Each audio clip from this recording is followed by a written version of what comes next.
Memilih tak ikut sahabat, jalani pesugihan.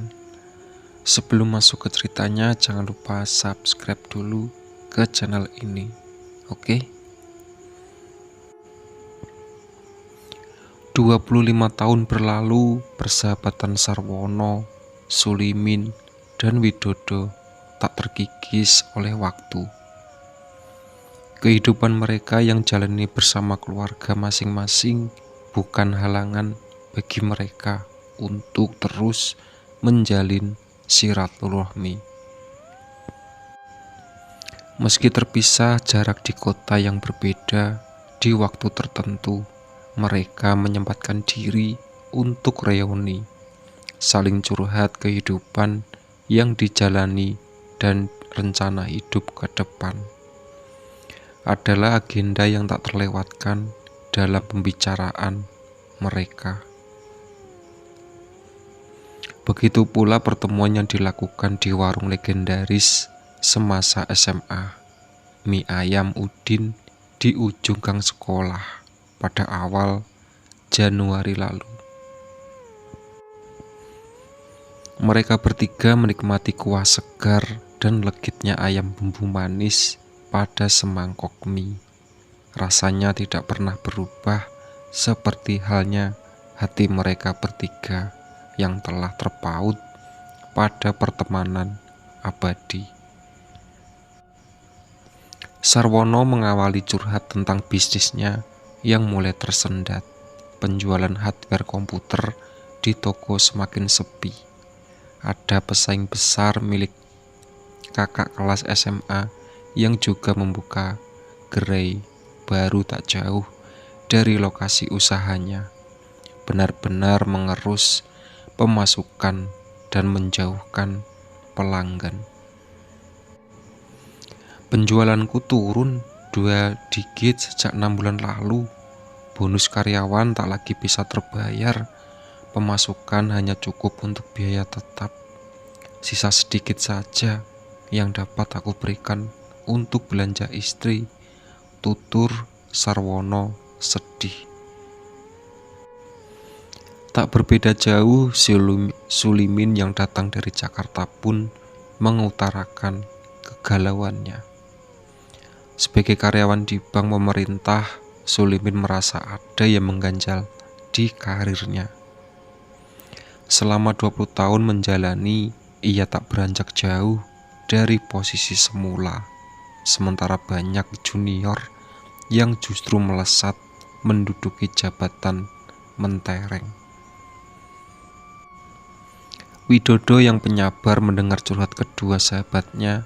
Ia hanya PNS rendah golongan 2, namun karena hidup di pelosok Gunung Kidul, sebuah desa yang sederhana, ia tak merasa ada kekurangan untuk memenuhi kebutuhan rumah tangganya. Berbeda dengan kedua sahabatnya yang masih di kota penuh dengan tuntutan gaya. Aku tahu bagaimana mengatasi semua masalah kalian dengan mudah, jelas Widodo. Mereka berdua tahu yang desa tempat tinggal Widodo dikenal memiliki aura mistik.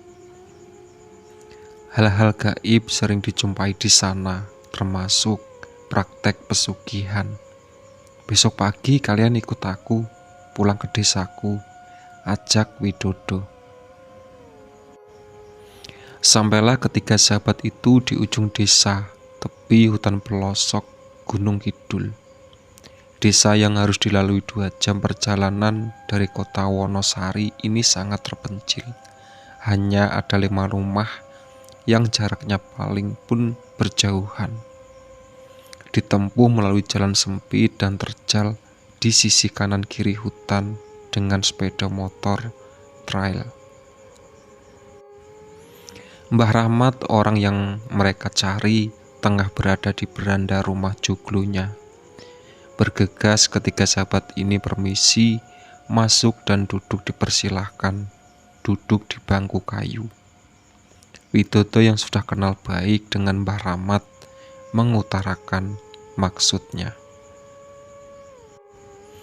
Aku tidak pernah bisa membantu langsung, namun aku akan memberi petunjuk kepada kalian. Malam ini kalian bertiga pergilah ke arah timur desa ini. Ada bongkahan batu besar di hutan sepi, pantai selatan. Temukan curug di sisi yang menghadap ke pantai. Bertapalah kalian di situ, ujar Mbah Rahmat. Malam Jumat Kliwon, angin dingin berembus kencang di tepi pantai selatan.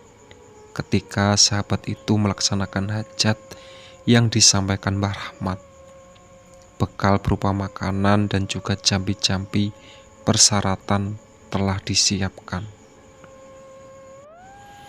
Sarwono dan Sulimin duduk di atas tikar. Ceruk batu besar itu hanya cukup untuk duduk bersila keduanya. Sementara Widodo yang tak berniat untuk mengubah nasib memilih sekedar menemani. Ia mengambil posisi di luar batu, masuk ke tenda dan tidur. Lepas tengah malam, Sarwono dan Sulimin masih berkonsentrasi penuh membaca rapal-rapal mantra yang ia catat dari Mbah Rahmat. Keduanya menunggu wangsit. Jelang pagi, hal yang tak terduga terjadi. Widodo yang tidur di tenda berteriak-teriak. Ia kerasukan makhluk astral. Dengan lantang ia berteriak, "Sarwono, kalau kamu ingin bisnismu sukses, berikanlah persembahan 1 nyawa karyawanmu setiap malam 1 suro. Datanglah ke sini. Lalu kamu Sulimin, dalam 2 hari tahun ke depan kamu akan menjabat direktur. Namun ada syaratnya, persembahan nyawarkan kerjamu juga." 2 tahun berlalu, ibu kota Jakarta Sulimin telah menjabat sebagai direktur pemasaran.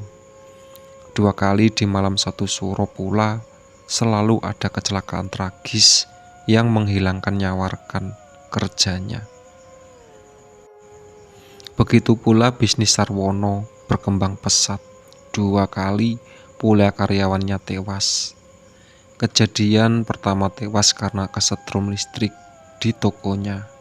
Kali kedua, sekretaris cantiknya tewas bunuh diri setelah dirinya hamil atas perbuatan haram Sarwono. Sementara Widodo tetap pada pendiriannya. Ia menikmati kehidupannya yang serba terbatas. PNS dengan tugas sebagai kurir surat di kantor kecamatan pelosok Gunung Kidul. Gaji yang tak jauh dari UMK ditambah hasil ladang ketelanya. Cukup untuk menghidupi istri dan 2 anaknya yang beranjak dewasa.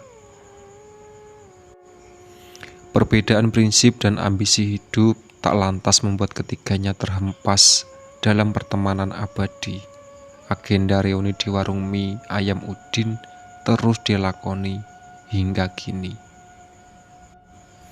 Itulah sahabat cerita dari Memilih Tak Ikut, Sahabat Jalani Pesugihan.